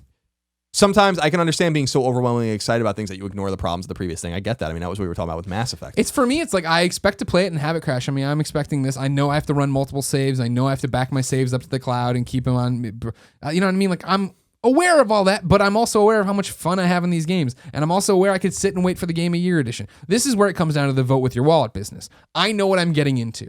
Just like with the Batman DLC, I knew what I was getting into. You know what I mean? Like, I am ready to give them my money for this experience, knowing full well that maybe 50 hours in, something goes fucking horribly wrong. Yeah, and I think that people just have to look at the grander picture. Think about Fallout 3 or New Vegas and think about what we know about Fallout 4 and what we assume Fallout 4 is going to be. There's no game of that breadth or that ambition being released, and so your expectations for it should be a little different, in my opinion. Like, there's compartmentalized vast Western role-playing games like Mass Effect, where you have your the Normandy, you can go through all these systems, go land on these planets, and go to the Citadel and do all the missions and stuff like that. But everything's separate. It's all compartmentalized, and everything works as a component, so they work together when you put them together. Fallout's not built like that at all. Fallout, you play the game and you never leave the world. In a conversation, when you're looting something, when you're walking around and just going in and out of buildings, when you're accepting missions, when you're killing people, when you're failing missions, it all is within the same parameters of the same world, and it's just different. I will say it again, it is an impressive feat that game works. Yeah, considering all of the fucked up things that can be broken in. I'm sure if you sat down with Pete Hines or Todd Howard and were able to really talk to them on the record about things, and had an interesting conversation with them about, like what were some of the things that were broken? Like when the game was feature complete and you sent it to QA and you just started to really get down to the nitty gritty and polish it, they'd probably have fucking incredibly funny stories about the things that were broken. Yeah. Just different combinations of socks. At 12 o'clock at night on a Thursday, for some reason, Deathclaws spawned like all over the place. We had no idea why we had to fix it. Like shit like that. I'm not saying that's one of the things. Sure, I no, but that's the kind of shit you deal with. I'm sure the shit that was popping up when they were playing the game was so outrageous and common, and you slowly get rid of those things and play, and then you don't run into anything anymore. And then you have to kind of just put it out into the world, knowing that the permutations of things that are going to happen to fix everything is going to have to happen later. That's the unfortunate, and it is an unfortunate reality of a game like that. It is not a linear. If The Last of Us was broken like that, it would have been unacceptable. Right? Yeah. There's only so many things that could be going on in the game at one time, but not in Fallout, where you can kill everyone. What weapon is your weapon? It's your choice. What are you carrying on your body right now? It's your choice. When you get to this point in the game, when you're dealing with this thing and this crossing, what is your actual? What weight can you carry? Totally depends. You know what I mean? Like, yeah, exactly. Wildly different. Oh, it's a Tuesday at 7. You have this quest active and a small gun equipped. The game crashes. We have no idea why. The game just crashes. Okay, we have to go into the code and fix that, and they fix it. Yeah, I'm telling you, shit like that happens. Yeah, and there's no rhyme or reason to it. That's why these games take a long time to make, and that's why it's complicated to fix them. And so I think I understand what they're saying, but I do think that we have to judge. I do think it's important to judge different games based on different things. I was not mad that Skyrim didn't work on PS3 in terms of the game. I was mad that the PS3 wouldn't run the game that they made based on RAM allocation, and that's everyone's fault. But the game on Xbox 360 and PC worked. Yeah. So it's not that. It's something a little different. We'll see what happens with Fallout 4. I have every confidence that they've ironed it out. They have all the time in the world to work on it. I mean, they've been working on that game for years. So, I've never been happier to have been right about something than that game. Sure. It's ready. This table cannot take. This is just an IKEA table. You cannot be karate chopping it. All right, fair enough. Thank you. Senor Oro says, "Hey, Colin and Greg. Hello. You said before that we as gamers need to speak with our wallets and refuse to buy optional DLC. Does this include when the price is dropped or there's a cheaper Game of the Year edition? Since I first listened to you two from Podcast Beyond, I've been holding off on day one prices and wait for sales or price drops." Now, we've never said that. That is not the point anyone has ever driven home on these shows. It's vote with the wallet, meaning buy what you want to buy, but then don't bitch about the ramifications of it. Don't buy microtransactions or day one DLC and then complain about how horrible microtransactions and day one DLC is. Yeah, I was gonna say that's taking out of context the things we've said. Yeah. If you want to buy, first of all, you should buy full price games. If you're excited about the developer, support the publisher. I mean, that's when they're making the most money, and I think that's an important component of what he's saying. I think that waiting in perpetuity for price drops is fiscally sound, and it's your prerogative. Do what you want. Buy used games, buy cheap games, do what you want. But you also want to take the time when you can financially do it, and it's not going to be every time probably, to make sure to reward Studio X and Publisher Y if you like what they do. Yeah, exactly. By paying $60 for the game. The DLC situation is different. Day one DLC is not that unsavory to me, depending. I was talking about someone about Uncharted 4. They brought up an interesting point that is it possible that because I was talking about Nolan North just finishing his mocap, and they're like, is that possible that his mocap could be for DLC? And I'm like, that's possible, but if so, that's bullshit. You know what I mean? Like, that's the studio can do many things at one time, but finish the game and then worry about the DLC. I mean, that's my very simple ignorant take on it. My ignorant take on it would be, I would agree with you that argument if the game gets delayed again, and that was one of the things that if they could have had more people. If I understand, you understand too, how long it takes for all that shit to roll out. Mm-hmm. If it needs to be that, like, they're, Neil and him are working through these scenes in mocap, and now he's officially done for it. Great, because that's still months of work where they go through and animate the faces and do all the different stuff. Yeah, I mean, that's the way I'm looking at it is admittedly very reductive in the sense that it could have just been Nolan North is not available in November in perpetuity. It's just never available. Yeah, he's doing his new series now and something like, all right, we have to write this and it's written, so let's just do it. And then we can just give the mocap to the animators and worry about it later. Yeah. So it's possible. Anything's possible. The point was made though that the mocap distance between the game's release date and the last mocap of The Last of Us was identical, which is a fair point. Oh, interesting. Colin, let's do 2 more questions. Okay. I'm going to talk to you, or you get to pick. All right. I'm Why going to talk to you because I know what they are. All right. Rewarding for platinum trophies. Console wars. AO rated games. You pick one of those for the Console final one. Wars. This comes from, of course, kindoffunny.com/PSQ, where you can go leave your questions. This is Silent Storm. The book Console Wars describes how the fall of Sega was largely due to Sega of Japan's inability to innovate and capitalize on its American counterpart's success. Do you agree with this? And do you think Sony has the same problems today? Do I agree with that? Yeah. Do I think that? I mean, Blake Harris was very comprehensive. Book's great. Go pick up Console Wars by Blake Harris. But do I think that Sony has the same problem? No, definitely they're actually not. It's one of those where I think Sony more than ever, especially with this PlayStation 4, is listening to the American counterparts and doing these things, right? 85% of their studios are Western. Yeah. So if you think that it's really somewhat rare for a game to come out of Japan. You know, when you really think about it. I mean, let me open the PlayStation blog again and go to the drop. Written by Ryan Clements. Hey Ryan, how you doing? At Palm Cider, everybody. Wish him well. I could be right or I could be wrong based on. I may be right. All right, where is it? Here it is. No, that's not it. Where? You'll find there the drop. There it is.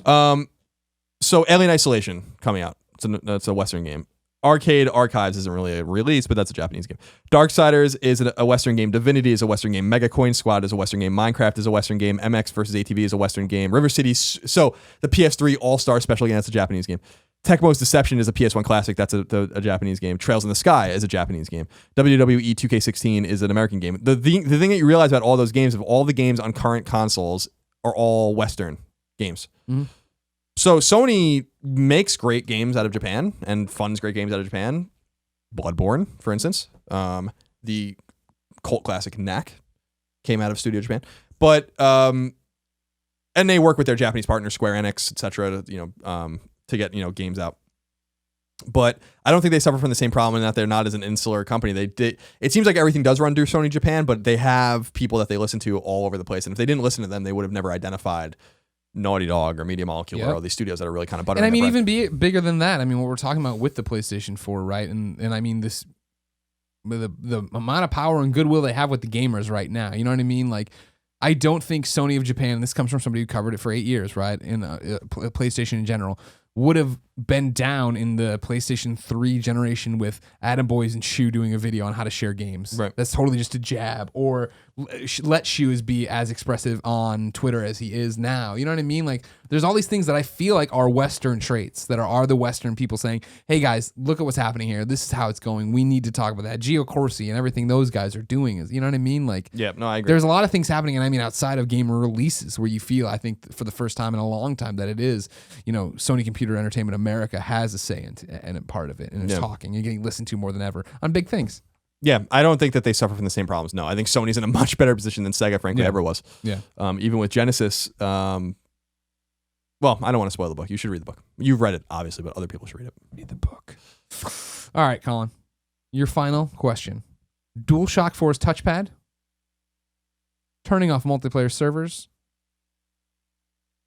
rewarding players for platinum trophies. You keep saying that one, but I don't want to read it. That's fine. I'm looking through and I'm like, I don't want to end on a couple. Shutting down multiplayer servers sounds like an interesting one. You didn't think I was going to select that one. I mean, I wouldn't have. I mean, I thought it was possible. Well, you didn't think it was possible. You didn't think it was even probable. Okay. Yeah. Go, everybody, to kindoffunny.com/PSQ to ask your question, just like Confusing Buffet did. You there, sir. I request a resolution to this predicament. At what point is it acceptable for developers/publishers to turn off multiplayer servers, sending long forgotten games into the abyss forever? Sneaking it in. Also, Telltale DC Universe. Why has no one thought of this? Make it so. Cheerio! Confusing Buffet. Now, Confusing Buffet, you're clearly confused. People have thought of Telltale DC Universe, and that's why there's Telltale Marvel Universe. Telltale has signed a deal with Marvel to make video games. They will be coming, I think in 2016 was the announcement, but it was I'm sure they'll be extremely different from all the other series they make. I think there'll be more action. You'll be punching more things.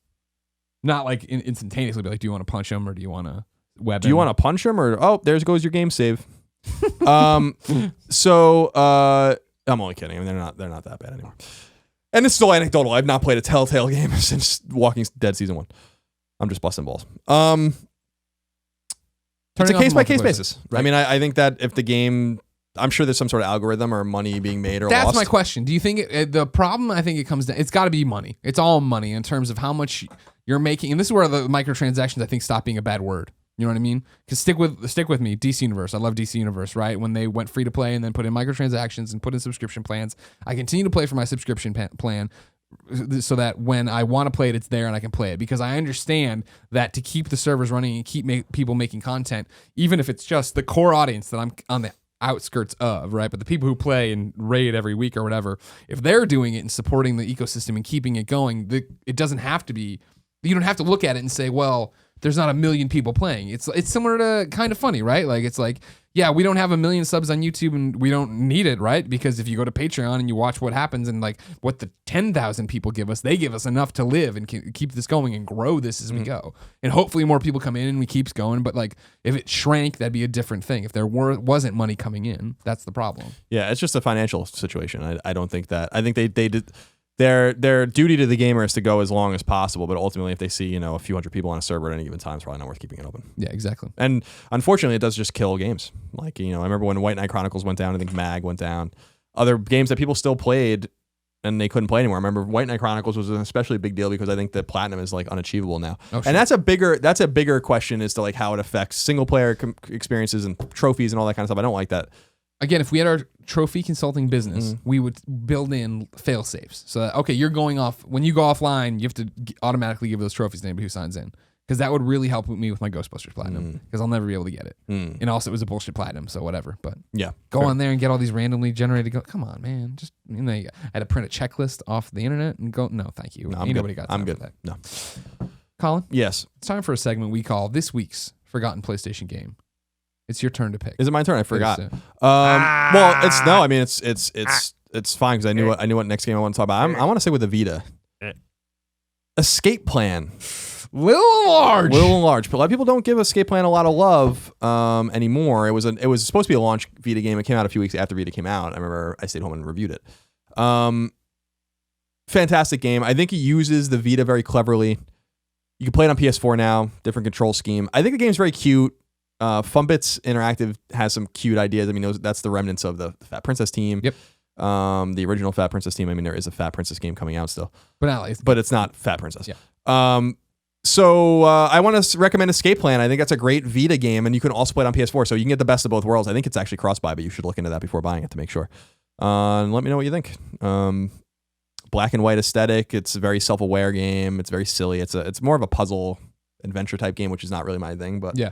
I was really quite enamored with the characters and the collectibles and the world, and the villain's really funny. Little and Large are funny. The one thing I really love about them is that you die. The more you die, the numbers of times you've died like is the number. Like looks like their jersey basically. It's cool. It's a really cute game. All right, there you go, ladies. So and gentlemen. Escape Plan it is. Ladies and gentlemen, this has been P.S. I Love You XOXO episode 5. Thank you so much for joining us. Remember, this was the pre-Paris Games Week. Am I saying that right? Mm-hmm. Week? That's how you say it over there? It's not. How do you say week in French? I don't remember. Or French, France. Palms de Terre. Paris Games Palms de Terre. This is the pre-Paris Games Palm de Terre. We will be doing one today, the Tuesday that we post this, catching you up on everything that happened at Paris Games Week. So if you finish this episode, get ready for another. It should already be there. Just go in. It's probably there on iTunes already. I know how to say week. .com/kindoffunny. Arigat Vert. That's all right. You're smiling too much. It's green bean. Is it? Yeah. Oh, okay. That's Arigat. Zootolores. Zootolores. Remember, ladies and gentlemen, P.S. I Love You XOXO is a product of kindoffunny.com. It's fun doing this show each and every Tuesday for you at 9 a.m., posting it on iTunes and youtube.com/kindoffunnygames. But kindoffunny.com keeps the lights on. So go over there, watch the videos, subscribe to the YouTube channels, back us on patreon.com/kindoffunnygames. And if you do it before Wednesday, you can come be part of the Q&A that's live in a private live stream for you is if you give $15 or more. Remember that kindoffunny.com/extra life is November 7th. We'll be playing games for 24 hours. You can still go and donate to the team, join the team, or just get ready to watch it. Remember, keep your fucking questions short. A lot of you people over on kindoffunny.com/diatribes writing your goddamn novels. If you haven't noticed, they don't get read. So knock it the fuck off. Somebody's got to put you in your place. And buy stuff. kindoffunny.com/store. We love you all. Thank you for your support here.